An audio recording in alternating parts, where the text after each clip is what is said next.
Hello, everyone, and welcome back to Fanboy Radio. This is my review of Psycho-Pass Season 3.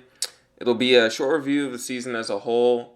There's a lot of notes that I took on the season that goes over the main themes and other philosophy topics, but I'll save those for other videos. But for right now, we'll just do a regular review video for, as always, the bad beats, the confusing beats, and the good beats. And also, this is for anyone who has finished all of Psycho-Pass Season 3, so there will be spoilers. Fair warning. Alright, so to start it off for the bad beats, I guess the really big main one for me and what I've seen from other people is that this is pretty much a setup season to next season. I use this season to set up major plot points that will be addressed next season, such as obviously Kei and Adata's, like their families' deaths. Kei's older brother and Adata's dad. What happened there exactly? It sets up how Bifrost plays into trying to take advantage of Sybil's blind spots, but it doesn't tell us what Bifrost's main goal is to do and what it is exactly. Like, we get the different levels of what Bifrost is, but we don't understand its purpose and what the kind of main, the technology of it even is, because we see the three congressmen playing the round table game, but we don't understand who's controlling that round table game and who administers the punishment for when something bad does happen. So it leaves Bifrost set up, our questions for Bifrost, it leaves those answers set up for next season. In this season, we mainly get introduced to a lot of new characters, and we only see subplots being resolved in this season. For instance, the whole housing market scheme at the beginning, the governor race, the politics surrounding Newtown with Carice O'Brien's son, and him experiencing eustress deficiency, and him obviously using people from Heaven's Leap to implant the bombs in themselves, so forth and so forth. All those aren't really main plot lines in that this season does set up. They're subplot lines to something bigger that's happening with Bifrost and the inspectors and the foxes. So yeah, this acts as a setup season. So I thought that was not the best. I wish that there was a more overarching plot to this, but I guess if what it meant to do was act as a setup season, then I guess that's good. But I just hope that next season is just like phenomenal and that all these questions that are set up gets answered. It doesn't tell us why inspectors under Bifrost want to become congressmen. I know we get that one guy who was using an alias, the inspector. He says he wants to be a congressman in Bifrost just because that'll give him power to control society. He'll be at the top. But that still doesn't explain exactly what the end goal is of Bifrost. Yeah, of what Bifrost is. Another thing that I didn't really like was why they didn't use Shion. Again, use Shion more, the blonde that works with Unit 1. That has a really bad smoking habit. I always thought that she seemed like an interesting character, but in season 1, 2, and 3, they don't really ever go too much more into depth about her character or use her in any other capacity than to obviously like hack something or use technology to their advantage. So I wish they had used her more. I also thought that there was a lot of complicated political talk and no real antagonist. On the point of the political talk, so that's kind of a good and bad thing, because I really, really enjoyed a good part of it. The stuff that I could understand, but I found that a lot of times they were putting in different,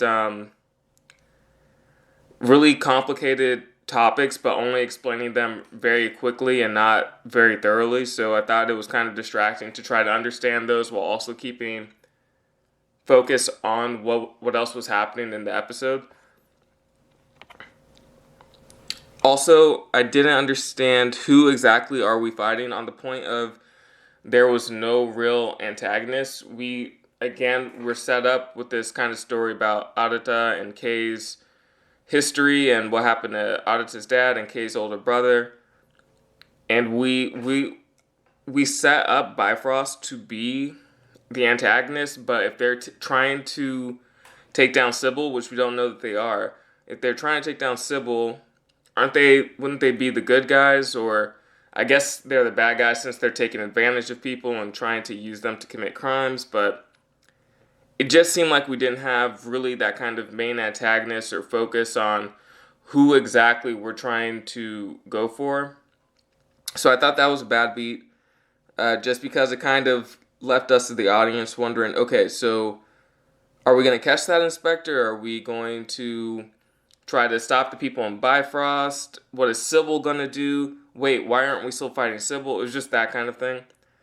So that caused a little bit of confusion. I just didn't think it played out too well. And again, just back to why Bifrost is a thing and why they're committing crimes, but I guess that can lead us into the confusing beats because that's more confusing rather than bad. But in the confusing beats, I feel like we don't know the exact objective of Bifrost. To be fair, we got a lot of answers in the last episode of obviously the structure of Bifrost, certain aspects of what happened to Kei's older brother and Adata's dad. There's just a lot did go on in the last episode that got cleared up, but there's still a lot of questions. Another question is, what was Tsunemori's crime exactly? Like, why is she locked up? We know that there were 2 previous inspectors that died. And were those 2 inspectors Adata's dad and Kei's older brother? I'm not too sure about that, but it wasn't very cleared up in the show, so I thought that was confusing. But we don't know Tsunemori's crime and why she's locked up, which is just an overall confusing thing because obviously we are happy to see her at any point in time, but it's just weird that they kept it kind of so in the dark the entire season. And then also, what are Sybil's goals in this season? Which I thought were confusing because typically we see, obviously in the first season, we know that Sybil is recruiting people, some criminally asymptomatic people, to help improve their overall function and help them to control society. And then obviously it's the same thing in the second season, and we have Kamui questioning whether or not Sybil is capable of doing that. But in this season, we're not sure what Sybil is trying to do. I'm sure that it's the same thing as always, where it's Sybil trying to get better, but what does Sybil want to do exactly with Bifrost? Does it want to eliminate the people in Bifrost? Does it want to eliminate the inspectors and the congressmen? Or does it want to recruit those people in Bifrost? Does it want to integrate Bifrost into the Sybil system? So I just thought it was weird that we never got a clear answer of what Sybil's role was in all of this. Obviously, we know that it's still the same old Sybil, but we just don't know what its views are on the kind of the new plots of this season with Bifrost. Also, what happened to Kogami? We don't. I think this is answered in the movie. I think I saw somewhere that in the movie they answered what happens to Kogami, but I haven't seen that movie just yet. So maybe that's just on me. That could be my bad. But I was hoping that it would have gotten answered in this season. I know at the end of the last episode we see Kogami talking to Tsunemori saying, "Yeah, I'll tell you all about my trip." Again, for me who hasn't seen the movie, like, what trip? What exactly happened? How is he working with the Bureau of Foreign Affairs? That's all still pretty confusing. Okay, now on to the good beats. So the thing is, I really, really enjoyed this season. So it was kind of hard for me to find even that many bad beats or confusing beats, and I just thought there were way more good beats than there were bad or confusing. To start it off with, first things first, Adata and Kei are awesome. I love their characters. Adata especially. I like the mentalist aspect. I think that it's almost too overpowered at times. Obviously, it takes a toll on him, but I like his character. I actually didn't see that him being criminally asymptomatic was coming at the end there. So that surprised me, but I enjoy the way he interacts with people. I like that they kind of set him up to be someone who can do almost everything, but we also see that later on he has trust issues with people. Like he doesn't share his true feelings or opinions with the enforcers. Sometimes he doesn't even share them with Kay. We don't know exactly his relationship with his dad. I just think he's a very interesting character, and yeah, I just enjoyed him a lot. Kay is cool too. He's more down the middle with how he perceives justice and what he wants to do. He's a military guy, so he can fight really well. A family guy, family man too, trying to protect Maiko. And yeah, I liked both of those characters a lot. They're very capable. I liked how they played around the rules most of the show, so that they were actually trying. They were, they found loopholes. Like they were still playing by the rules, but really they were just doing whatever they wanted. I thought that was always entertaining. Past them, I really enjoyed the inspectors, but they're also kind of a mixed bag. Hinakawa, just like from season 2, is always best boy, man. I love Hinakawa and him doing everything that he does. He seems to be more capable in this season than in last season. He seemed more shy last season, but that's understandable. But in this season, he seems to fit in very well with the rest of the enforcers and the way that he's just capable with handling everything that the inspectors ask him to do. I just think it's great. Ide is pretty tight too. The dude from the Unlawful Zone. I like that he was just kind of a punk, but he still wanted to protect people, and then we see him have like kind of a crush on uh on Mao. So I just thought he was good character. At first, I thought, oh, this dude's character is not going to go anywhere, but I liked seeing him grow and seeing him be more interactive with the rest of the characters as the season went on. Mao and Todoroki are interesting for the most part. I feel like Todoroki should have more to do. I liked his interaction with his family, and that how the show used that to bring up, does having a clouded hue get passed down through genetics, and that also there's a stigma of that being the case within Japan. Obviously, his family trying to treat him as the black sheep because his mother had clouded hue, and so they thought, oh, since he's her son, that he's going to have a clouded hue too, which he obviously eventually does and becomes an enforcer. Mao's okay. I wish we saw more about her. We see that she was being used as a fox by Bifrost, but that was, that made her interesting. I just wish we saw just a little bit more about who she was and what her motivations were.